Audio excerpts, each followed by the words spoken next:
கேரள மாநிலத்தில் மீண்டும் போட்டி.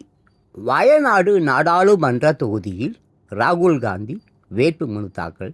பிரியங்காவுடன் திறந்த வேனில் ஊர்வலமாக சென்றார்.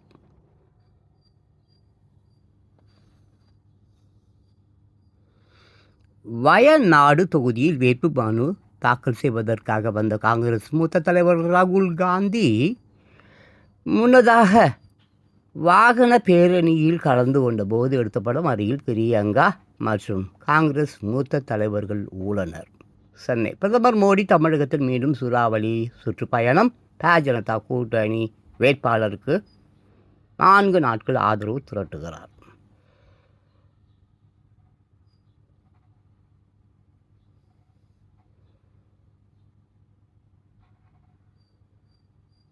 ஆண்டதும் போதும் ஆண்டதும் போதும்.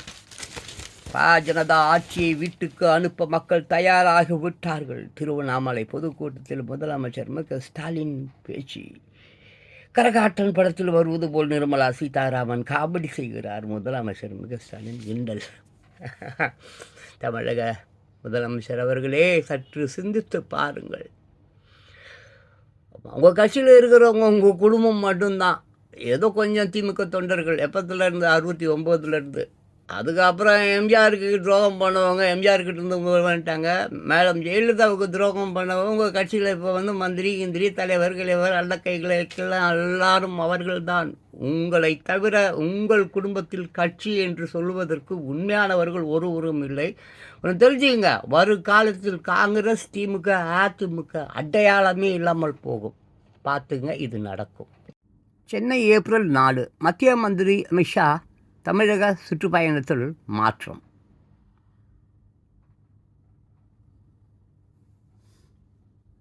புதுடெல்லி திகார் சிறையில் கெஜ்ரிவாலுக்கு மேசை நாற்காலி வழங்க வேண்டும்.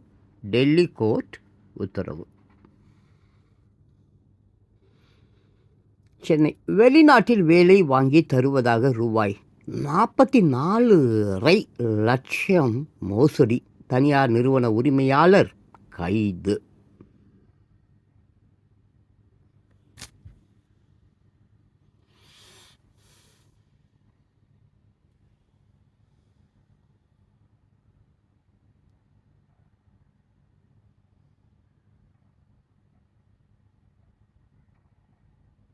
ரூபாய் 37,900 கோடி வெள்ள நிவாரணம் வழங்க மத்திய அரசுக்கு உத்தரவிட வேண்டும்.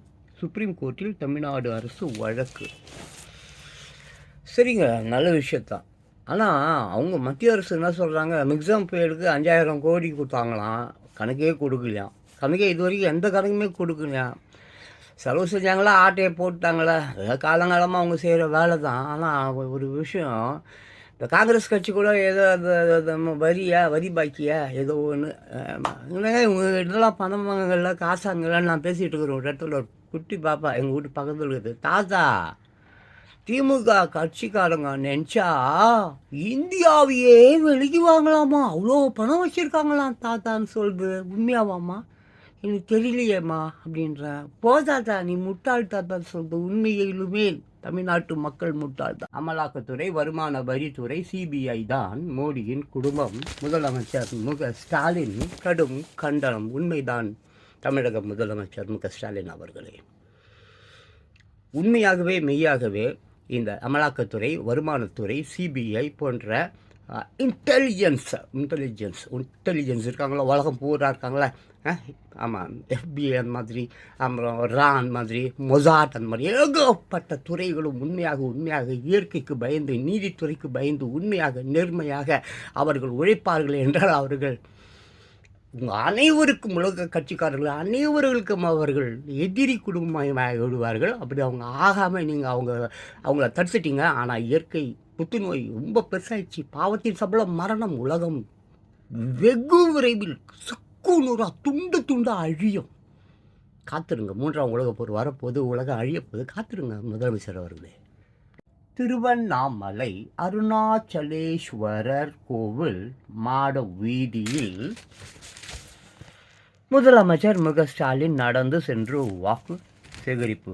வாக்கு சேகரிப்பின் போது டீ கடை ஒன்றில் முதலமைச்சர் ஸ்டாலின் டீ குடித்தார். 10ஆம் வகுப்பு மாணவிகளுக்கு வாழ்த்து. நல்ல செய்தி தான். டீயை முழுசாக குடிங்க முதலமைச்சர் அவர்களே. நீங்கள் டீ குடிக்கிற மாதிரி இருக்குதா, இல்லை வாயில் ஒத்தி ஒத்தி எடுக்கிற மாதிரி இருக்குதா தெரில. இந்த எடிட்டிங் பண்ணுறவங்க கூட அந்த டீ கிளாஸை அப்படியே காட்டுறாங்களா, டீ குறையவே மாட்டேங்குது, அப்படியே இருக்குது. டீக்கு நான் மொத்தமாக கொடுக்குறீங்க, நல்லா தான் குடிக்கிறேன். யார் வீட்டுக்கு மக்கள் டீ உங்களுக்கு கொடுத்தா குடிக்க மாட்டிங்களா? ஒரு மாதம் அவங்க வீட்டில் இருங்க, அப்போ உங்களுக்கு வழின்னா என்னன்னு தெரியும். அப்போ இந்த ஆட்டை போடுறது ஏற்கிறது 69 தொடங்கினார் பாருங்க உங்கள் அப்பா. அந்த மாதிரி அயோக்கிய தனங்களுக்கெல்லாம் ஒரு விடிவு காலம் சீக்கிரமாக வரும், வெயிட் பண்ணுங்கள். சென்னை உள்ளிட்ட 13 இடங்களில் வெயில் 100 டிகிரியை தாண்டியது. அதிகபட்சமாக ஈரோட்டில் 106 டிகிரி பதிவு.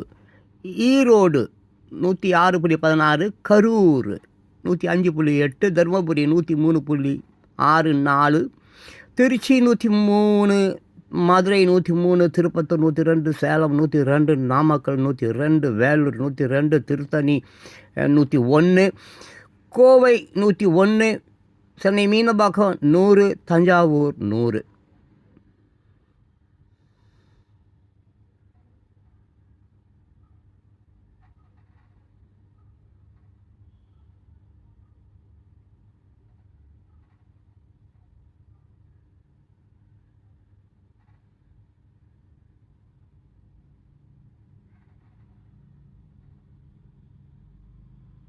தேர்தலில் போட்டியிட என்னிடம் பணம் இல்லை. 18வது மக்களவைக்கான தேர்தல் 7 கட்டங்களாக, அதாவது ஏப்ரல் 19, 26, மே 7, 13, 20, 25 மற்றும் ஜூன் 1 ஆகிய தேதிகளில் நடக்கும் என்று தேர்தல் கமிஷன் ஏற்கனவே அறிவித்து விட்டது. இதில் தமிழ்நாடு, ஆந்திரா, தெலுங்கானா, குஜராத் உள்பட 22 மாநிலங்கள் மற்றும் யூனியன் பிரதேசங்களில் ஒரே கட்டமாக, அதாவது ஒரே நாளில் தேர்தல் நடக்கிறது. பிரதமர் நரேந்திர மோடி மந்திரி சபையில் மாநிலங்களவை உறுப்பினர்களாக இருந்த தர்மேந்திர பிரதான், பியூஷ் கோயல், பூபேந்தர் யாதவ் ஆகியோர் இப்போது மக்களவை தேர்தலில் போட்டியிடுகிறார்கள்.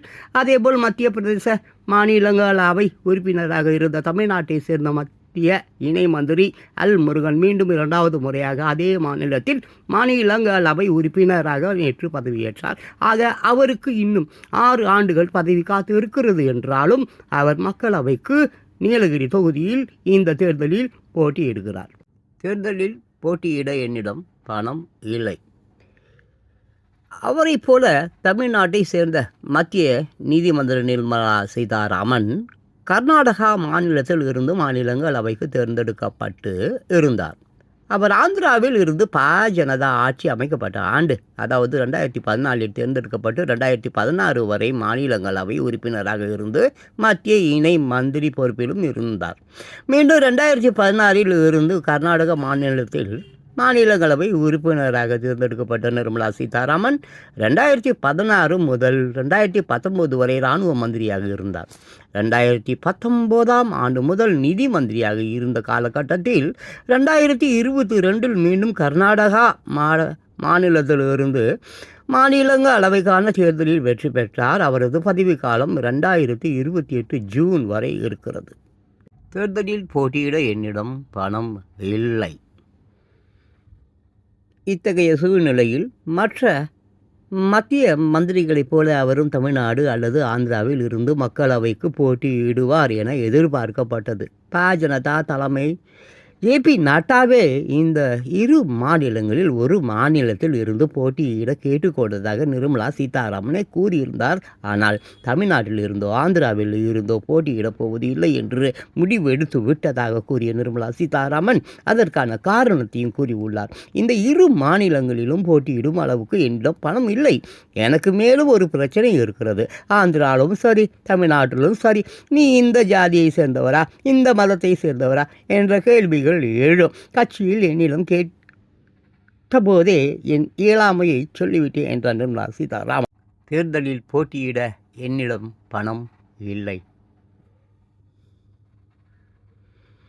நிதி மந்திரி நிர்மலா சீதாராமன் வெளிப்படையாக இதை சொன்னது பாராட்டத்தக்கது என்றாலும் அவரை போன்றவர்கள் ஏதாவது ஒரு தொகுதியில் போட்டியிட்டு வெற்றி பெற்றால் மக்களை நேரடியாக சந்திக்கும் வாய்ப்பும் அவருக்கு கிடைக்கும்.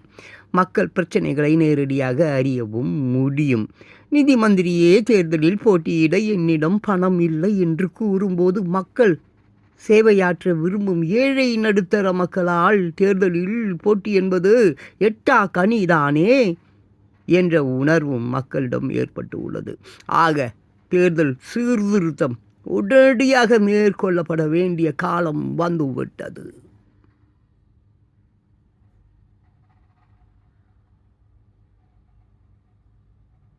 சென்னை ஏப்ரல் 4 ஒரு பவுன் ரூபாய் 52,000 தொட்டது. தங்கம் விலை வரலாறு காணாத உச்சத்தை எட்டியது. ஒரு மாதத்தில் மட்டும் ரூபாய் 5,000 அதிகரிப்பு.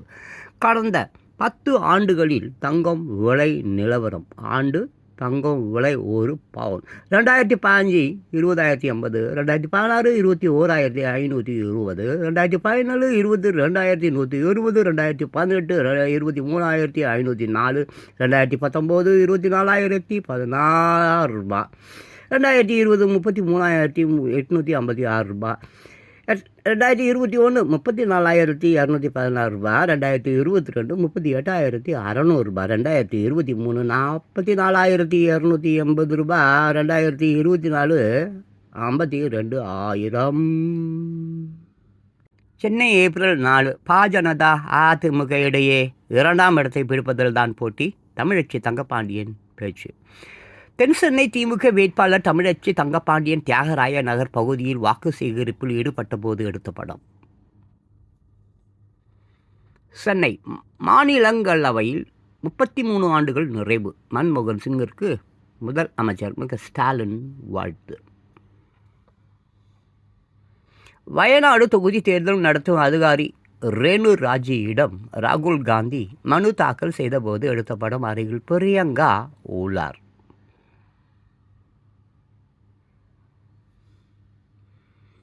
நியூயார்க். ஐரோப்பாவில் இருந்தபோது 5 நாட்கள் பட்டினி கிடந்தேன். ஐநா நிகழ்ச்சியில் இன்ஃபோசிஸ் நிறுவனர் உருக்கம். கர்நாடகத்தில் ஆழ்துளை கிணற்றில் தவறி விழுந்த 2 வயது குழந்தை மீட்பு பணி தீவிரம். சென்னை ஏப்ரல் 4 பெண்களுக்கு என தனி தொகுதிகளை உருவாக்க வேண்டும். சீமான் வலியுறுத்தல். சென்னை பள்ளிக்கரணை அருகே நாம் தமிழர் கட்சி தென் சென்னை தொகுதி வேட்பாளர் தமிழ்செல்வியை ஆதரித்து அந்த கட்சியின் ஒருங்கிணைப்பாளர் சீமான் பிரச்சாரம் செய்தபோது எடுத்த படம்.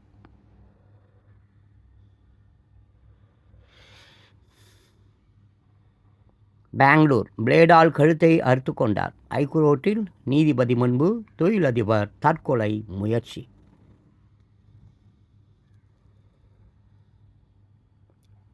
சென்னையில் 5 இடங்களில் வருமான வரி சோதனை. வாக்காளர்களுக்கு கொடுக்கப்பதுக்கே ரூபாய் 4 கோடி சிக்கியது.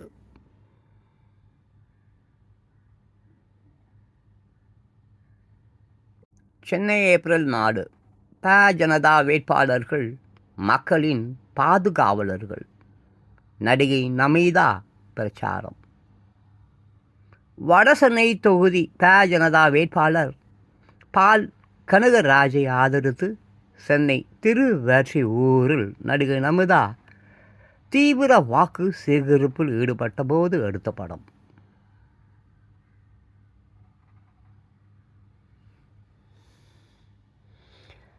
நாடாளுமன்ற தேர்தல்களில் பெண்களின் பங்கேற்பு. புதுடெல்லி. காங்கிரசின் உத்தரவாதங்களை வீடு வீடாக கொண்டு செல்லும் பிரச்சாரம் மல்லிகார்ஜுன கார்கே தொடங்கி வைத்தார்.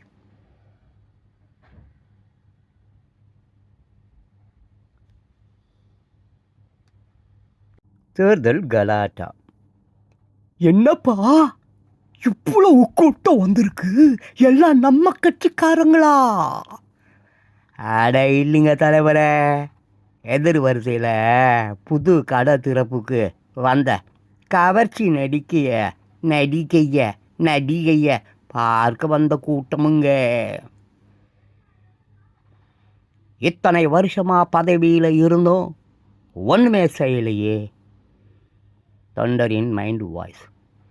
அவர் ஒன்றும் பண்ணாமல் இருந்ததே நல்லது செஞ்சது போல தான்.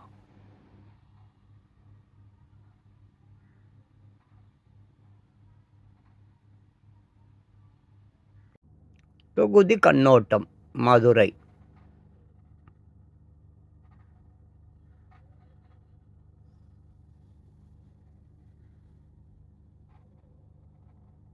ரெண்டாயிரத்தி 19ஆம் ஆண்டு தேர்தல் முடிவு எப்படி?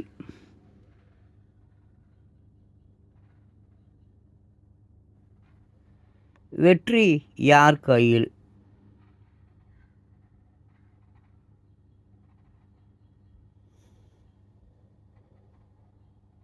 ரெண்டாயிரத்தி 21ஆம் ஆண்டு சட்டமன்ற தேர்தல் முடிவுகள்.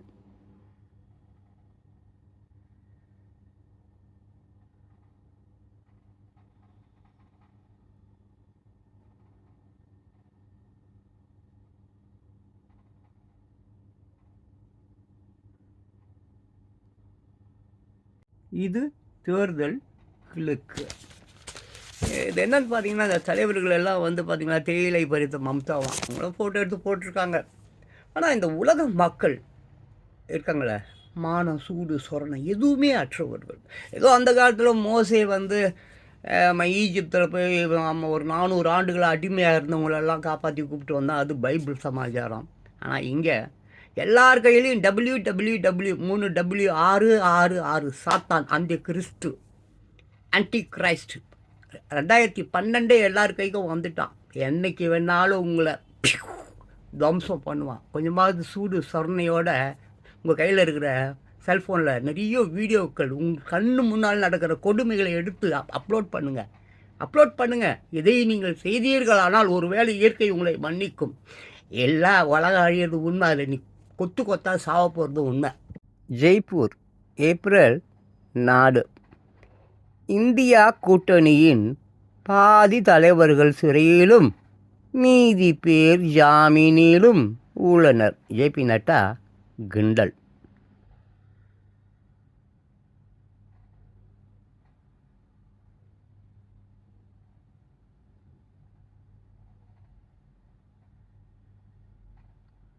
பெங்களூர், நடிகை சுமலதா ஜனதாவில் இணைகிறார்.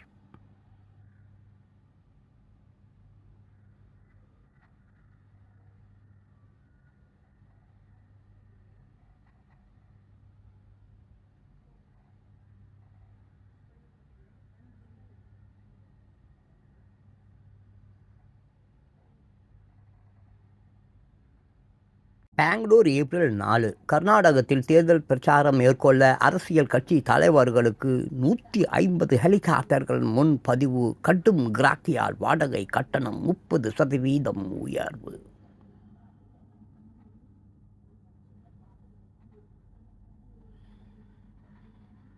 புதுடெல்லி, குத்துச்சண்டை வீரர் விஜேந்தர் சிங் ஜனதாவில் சேர்ந்தார். புதுடில்லி, ஏப்ரல் 4. புற்றுநோயுடன் போராடுவதால் நாடாளுமன்ற தேர்தலில் போட்டியிடவில்லை. ஜனதா MP சுசில் மோடி அறிவிப்பு.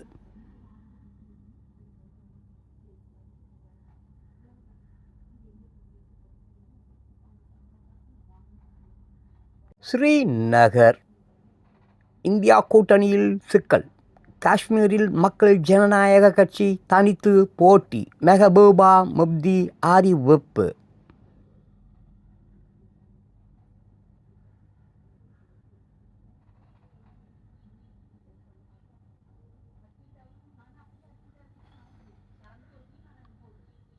சென்னை, ராகுல் காந்தி 12ஆம் தேதி தமிழகம் வருகை.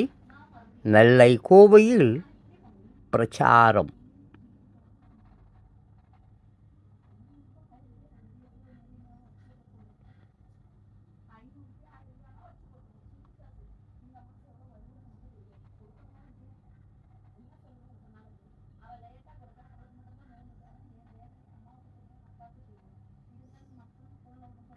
இந்திரா வந்தது, சந்திரா வந்தது, இந்த சினிமாதா. இங்க எம்ஜிஆர் வந்தது, NTR வந்தது, இந்த சினிமாதா.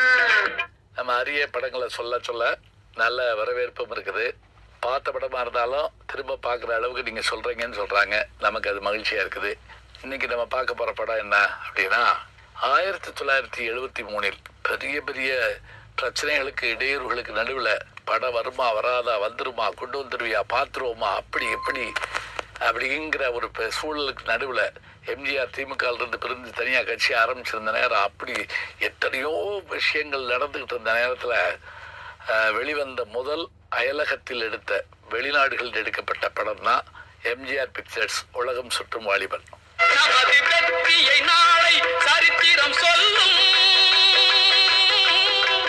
அதாவது இந்த படத்தை நான் பார்க்க போனதே ஒரு கதை தனியாக சொல்லலாம். சோழவந்தாள்லேருந்து கிளம்பி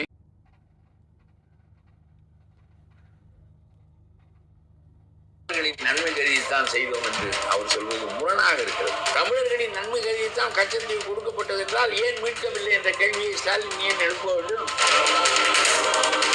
நான் சொல்கிறேன், ரொம்ப இன்றைக்குள்ள மிக முக்கியமான பேச்சு. காங்கிரசும் பேசவில்லை, திமுகவும் பேசவில்லை. நதிநீர் கொள்கையை நாங்கள் ஒழுங்கு செய்வோம். ஒரு கட்டத்தில் அதிமுக 900 கோடி ரூபாய் ஒதுக்கியது, பிறகு திமுக 200 கோடி ஒதுக்கியது. இந்த வேளாண்மை திட்டம் என்று சொல்லி வைத்திருக்கிறார்களே தவிர 20 ரூபாய் கூட ஒதுக்கவில்லை. அப்புறம் என்ன, வேற எதுக்கு வேளாண்மை திட்டம்? காங்கிரஸ் எவ்வளவோ தவறுகளை செய்திருக்கிறது, காங்கிரஸ் எவ்வளவோ நன்மைகளையும் செய்திருக்கிறது. காங்கிரஸ் கொஞ்சம் பிஜேபி போல கட்சி அல்ல, நீக்கு போகக்கூடிய கட்சி. அந்த கட்சியை அழித்து விட்டார். இப்பொழுது காங்கிரஸ் என்பது ஒரு கட்சியாகவே இல்லை. அதிமுக தெரிகிறது, திமுக தெரிகிறது, பிஜேபி தெரிகிறது. நீ தெரிகிறாயா? உனக்கு வெட்கம் வேண்டாம், மானம் வேண்டாம். ராஜாவும் என்றைக்கும் ராஜாவும் கனிமொழியும் நன்றாக இருக்க வேண்டும் என்று வாழ்த்தி கொண்டே இருப்பார் மோடி. ஏனென்றால் இவர்களுடைய ஊழல் 1,70,000 கோடி இல்லை என்றால் இதற்கு எத்தனை சைபர் என்று தெரியுமா என்று கேட்டு மோடி ஆட்சிக்கு வந்திருக்க. எது நடந்தால் நாட்டுக்கு கேடு என்றால் திமுக இந்த தேர்தலில் தோற்கடிக்கப்பட வேண்டும். இவ்வளவுக்கும் பிறகு இந்த பிஜேபி மீண்டும் வலிமையான இடத்தை தமிழ்நாட்டு அரசியல் பெற்றுவிடக்கூடாது. முக்கிய செய்திகள் தேர்தலை பேசி தெரிந்து கொள்ள ஆதன் செயலை டவுன்லோட் பண்ணுங்க. Link is on description. Aadhan Tamil நேயர்களுக்கு அன்பு வணக்கம். இந்த சிறப்பு நேர்காணலில் நம்முடன் நினைந்திருக்கிறார் தமிழ்நாடு தன்னுரிமை கழக தலைவர் பழ கருப்பையா அவர்கள். வணக்கம் சார். கச்சத்தீவு விவகாரம் மீண்டும் மிகப்பெரிய ஒரு பேசு பொருளாக மாறி இருக்கிறது, தேசிய செய்தியாக மாறி இருக்கிறது. அதுல காங்கிரஸ் கட்சியுடைய மூத்த தலைவர் முன்னாள் நிதியமைச்சர் ப. சிதம்பரம் அவர்கள் சொல்லும் போது, இந்திரா காந்தி அவர்கள் அந்த கச்சத்தீவை கொடுத்ததுக்கு மிக முக்கியமான காரணம் இலங்கையில் இருக்கக்கூடிய தமிழர்கள் பாதிக்கப்படக்கூடாது, அவங்களோட உயிர் காப்பாற்றப்படணும் அப்படிங்கிறதுக்காக தான் அந்த ஒரு சின்ன பகுதியை சொல்றாங்க. உங்களுடைய பார்வை? ஆனா எதற்காக இந்திரா காந்தி அதை கொடுக்க நேர்ந்தது என்று நமக்கு தெரியாது. பக்கத்தில் உள்ள ஒரு அண்டை நாடு, ஒரு சின்ன நாடு, பரிசு பொருள் கொடுத்து நாம் பக்கத்தில் உள்ள மனிதர்களை சரி செய்து வைத்துக் கொள்வது போல இந்த தீவை கொடுத்து சரி செய்து வைத்துக் கொள்ளலாம் என்றுதான் நாம் நினைத்தோம். ஆனால் அவர் கொடுத்ததற்கு இப்பொழுது ஆளுக்கு ஒரு காரணம் கற்பிக்கிறார்கள். பிஜேபி இதை ஒரு பெரிய குற்றமாக சொல்கிறது. உண்மையிலேயே மீனவர்களுக்கான தீவு அது. அந்த தீவு இருந்தால் வலையை உணர்த்தலாம், சற்று நேரம் இழைப்பாரலாம். அது நம்முடைய நாட்டின் ஒரு பகுதி. அது கல்லாக இருக்கட்டும், மண்ணாக இருக்கட்டும், எதாக வேண்டுமானால் இருக்கட்டும், நம்முடைய நிலத்தின் ஒரு பகுதி. அதை தூக்கி இன்னொருவருக்கு கொடுப்பது என்பது நியாயமற்றது. அப்படி கொடுத்தது ரொம்ப தவறானது. இந்திரா காந்தி அதை கருணாநிதியை உள்ளே வைத்து கொண்டுதான் இந்த காரியம் செய்யப்பட்டது என்று சொல்வது ஏற்றுக்கொள்ளத்தக்கதுதான். கருணாநிதி எப்பொழுதும் அப்படித்தான். சும்மா வெறும் சட்டமன்றத்தில் ஒரு தீர்மானத்தை நிறைவேற்றிவிட்டு தன்னுடைய காட்டிக் கொண்டார். எப்படி ஈழத்தமிழர் போரில் நடந்து கொண்டாரோ அதே மாதிரி தான் அவர் நடந்து கொண்டார். அதுதான் அவருடைய பழக்கம். ஆனால் இப்பொழுது ஈழத்தீவு மீனவர்களுக்கான தீவு, அந்த தீவை தூக்கி கொடுத்தாரே இந்திரா காந்தி. காங்கிரசும் திமுகவும் செய்த வேலை, கருணாநிதியை உள்வைத்து கொண்டு உள்ளாளாக வைத்து கொண்டு காங்கிரஸ் செய்தது என்று மோடி சொல்ல தொடங்கிய பிறகு இப்பொழுது ஆளுக்கால் அதற்கு பதில் சொல்ல கிளப்பி விட்டார்கள். அதிலே சிதம்பரம் சொல்கிறார், இலங்கையில் உள்ள 35 லட்சம் தமிழர்களை மனதில் கொண்டுதான் இந்த தீவு அழிக்கப்பட்டது, அவர்களுக்கு கையளிக்கப்பட்டது. வெறும் சும்மா சாதாரணமாக அதுக்கு ஒரு நோக்கம் இருந்தது. இலங்கையிலே 35 லட்சம் தமிழர்கள் வாழ்கிறார்கள். அவர்களுடைய உயிருக்கு ஆபத்து வரலாம், அல்லது அவர்களுக்கு சலுகைகள் கிடைக்க வேண்டும், அவர்கள் நன்றாக வைத்துக் கொள்ளப்பட வேண்டும் என்று கருதி இந்த தீவை கொடுப்பதற்கும் இலங்கையில் உள்ள 35 லட்சம் தமிழர்களுக்கும் என்ன தொடர்பு என்று நமக்கு தெரியவில்லை. பின்னால் 89 தான் சிங்களவர்களுக்கும் தமிழர்களுக்குமான போர் தொடங்குகிறது. தங்களுடைய உரிமைகள் பறிக்கப்பட்டதாக கொஞ்சம் கொஞ்சமாக கிளந்தெழுத்தார் தமிழர்கள். அதற்கு முன்பு வெறும் தீர்மான அடிப்படையில் மட்டுமே காட்டப்பட்ட எதிர்ப்பு ஒரு போராக பரிமளிக்க தொடங்கிய காலம் என்பது 89 தான். 89 மக்கள் வெளியேற வேண்டிய நிலைமை வந்தது. பிரபாகரன் வீறு கொண்டார். அதற்கு பிறகு இந்திரா காந்தியே அவருக்கு பயிற்சி அளித்தார். பிறகு பெரும் போராக 30 ஆண்டு காலம் அது நடந்தது என்பது வேறு. ஆனால் இது 74 கொடுக்கப்பட்டது. சிதம்பரம் எதுவும் யோசனையோடு தான் பேசுகிறாரா என்று எனக்கு தெரியவில்லை. 74 தமிழர்களுக்கு என்ன அங்கே இந்த தீவை கொடுத்தால் அவர்களுடைய வாழ்வு என்ன மலரும், இந்த தீவை கொடுக்க தவறிவிட்டால் அவர்களுடைய வாழ்வு எப்படி பொசுங்கிவிடும் என்று அவர் தெளிவாக சொல்ல வேண்டும். அதெல்லாம் அவர் ஒன்றும் சொல்லவில்லை. இவர் சொல்லுகிறார், ஏன் 10 ஆண்டுகள் ஆட்சியில் இருந்தீர்களே மோடி அவர்களே, ஏன் இந்த தீவு மீட்டு தர வேண்டியதானே என்கிறார் ஸ்டாலின். 35 லட்சம் தமிழர்களின் வாழ்வுக்கு பாதிப்பு ஏற்படும் என்கிறார் சிதம்பரம். ஆகவே மீட்டால் தமிழர்களுக்கு பாதிப்பு கட்சி ஏன் மீட்டு தரவில்லை என்று மோடியின் மீது குற்றஞ்சாட்டுவது ஸ்டாலினுடைய கட்சி. நான் கேட்கிறேன், இது மீட்பது நல்லதா இல்லையா? சிதம்பரம் மீட்டால் 35 லட்சம் தமிழர்களின் வாழ்வு பாதிக்கப்படும் என்று சொல்ல எந்த அடிப்படையில் சொல்கிறார்? சிங்களவர்கள் என்ன செய்து விடுவார்கள்? ஏற்கனவே ஈழத்தமிழ் போராட்டம் நடந்தபோது ஈழம் தனி பகுதியாகவே தனி அரசாகவே செயல்பட்டது. சிங்களவர்களால் என்ன செய்ய முடிந்தது? ஆக இந்த சிதம்பரம் ஒரு பெரிய இனத்துரோகி. நான் சொல்கிறேன், ஈழப்போர் முடிவுக்கு வந்ததற்கு காரணமும் ஈழம் அழிந்ததற்கு காரணமும் கருணாநிதியும் பணசேகரவும் தான். இவர் நிதியமைச்சராக இருந்தார். இவர் உண்ணாவிரதம் என்கின்ற நாடகத்தை 2 மனைவியையும் கால் மாற்றும் தலைமாற்றும் வைத்து கொண்டு கடற்கரையில் 3 மணி நேரம் உண்ணாவிரதம் இருந்தார். காலை பலகாரம் சாப்பிட்டு வந்து மத்தியான சாப்பாட்டுக்கு உண்ணாவிரதத்தை முடித்து கொண்டு போய்விட்டார். போகின்ற போது இந்த சிதம்பரம் சொன்னாராம் கருணாநிதியிடம். இதை கருணாநிதி சொல்லியிருக்கிறார், போர் முடிந்து விட்டது இலங்கையிலே, நீங்கள் உண்ணாவிரதம் இருக்க தேவையில்லை. தமிழச்சி தங்கப்பாண்டியன் 3 வேட்பாளர்களுக்குமே எதிர்ப்பு நடந்திருக்குது. களத்துல மக்கள் கேள்வி கேட்டிருக்காங்க. சில இடங்கள்ல நீங்க கிளம்புங்க வராதிங்கன்னு சொல்லியிருக்காங்க. இதெல்லாம் எப்படி பார்க்கறீங்க? அந்த 3 வேட்பாளர்களுக்கு என்ன சிறப்புனா 3 பேருமே கலைஞர் குடும்பத்தை சார்ந்தவர். கரூர்ல போய் முதலமைச்சர் பேசுறாரு, செந்தில் பாலாஜியோட ஆசையோடு என்னைய மேல ஆண்டவன் ஆசை கொடுக்கிற மாதிரி, கருணாநிதி ஜெயலலிதாவை ஆசை கொடுக்கிற மாதிரி என்னையா நடக்குது? செந்தில் பாலாஜி ஆசையோடுனா ஏதோ ஜீசஸ் ஆசையோடு நம்ம ஏசுபிரான் ஆசையோடுங்கிற மாதிரி ஓடிட்டு இருக்குது. யார் சொல்ற? கரூர்ல ஜோதிமணி வேட்பாளர் அறிவிச்சு ஸ்டாலின் ஐயா சொல்றாரு, இந்த கூட்டணி பூரா பெரியார் போட்டு ஒட்டிட்டு இருக்கு எங்க திமுக. அதான் திமுக இவ்வளவு திமுரு ஆணவம் வருவதற்கு காரணம். அத்தனை கூட்டணி எந்த பக்கம் இருக்கு? என்ன திமுரு ஆணவம்? ஒரு திமுரு ஆணவம். கதிர் ஆனந்த் சொல்றாரு, இல்ல நாங்க கொடுக்குற 1000 ரூபாய் தானே, இது திமுரு இல்லையா? எல்லா தலைவர்களும் எனக்கு அவர் கடவுளியா, எனக்கு அவரு சாப்பாடு கொடுத்தாரு, எனக்கு சீட்டு கொடுத்தாரு, பணம் கொடுத்தாரு, எனக்கு நெருக்கம். யாரை பாருங்க எம்ஜிஆருக்கு நெருக்கன்னு சொல்லுவோம். இப்படி கருணாநிதி குடும்பத்துக்கு நெருக்கன்னு யாரும் சொன்னதே. அது எம்ஜிஆர் மறைவுக்கு பிறகு சசிகலா இல்லைன்னா ஜெயலலிதா இன்னொரு வேட்டி கட்டி எம்ஜிஆர் தான்.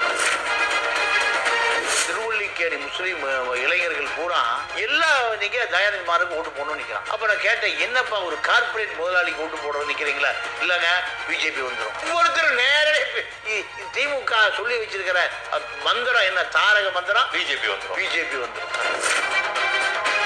அந்த போட்டி என்னமோ நேரடியா அண்ணாமலை வர்சஸ் சிங்கை ராமச்சந்திரன் தான் இருக்கு போல தெரியுது. ஆனா சிங்கை ராமச்சந்திரன் விடாம பேசுறாரு அண்ணாமலையே. கணபதி ராஜ்குமார் ரோல்லே இருக்கிற மாதிரி தெரியலையா? கணபதி ராஜ்குமாருக்கு திமுகவுல கூட்டணி கட்சி பலம் என்பது ஜெயிச்சாலும் தெனாவட்டா இருக்காங்க. கணபதி ராஜ்குமார் வேற ஒண்ணும் இல்ல. கணபதி ராஜ் பேச பொருளே ஆகல. அவருக்கு சொல்லப்பட்ட செய்தி என்னன்னா, அமைதியாரி ஜெயிச்சுள்ள. ஜெயலலிதாவை ஆய்வு செய்து டாக்டரேட் வாங்கினவர் கணபதி ராஜ்குமார். அவரு அண்ணாதிமுக நிறைய வேட்பாளர்கள் எல்லாம் அதிமுகவில் இருந்து பயணித்தவர்கள். திமுக வேட்பாளர் திமுகவுடைய சட்ட அமைச்சர் இருக்கார் ரகுபதி. ஆமா, அவரு ஜெயலலிதா கல்லூரி நடத்திட்டு இருக்காரு. இவர்களுக்கு சார் ஒண்ணு எம்ஜிஆர், ஒண்ணு ஜெயலலிதா. இவர்கள் தான் சார் இந்த திராவிட இயக்கத்தினுடைய அதிரடி நபர்களை பூரா உருவாக்குனவங்க. திமுக வந்த பிறகு தலைவர்களே உருவாகல.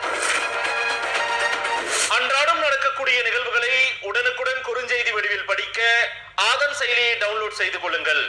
அதற்கான லிங்க் டிஸ்கிரிப்ஷனில் உள்ளது. ஆதன் தமிழர்களுக்கு வணக்கம். பல்வேறு துறைகளில் ஆக சிறந்த ஆளுமைகளை சந்தித்து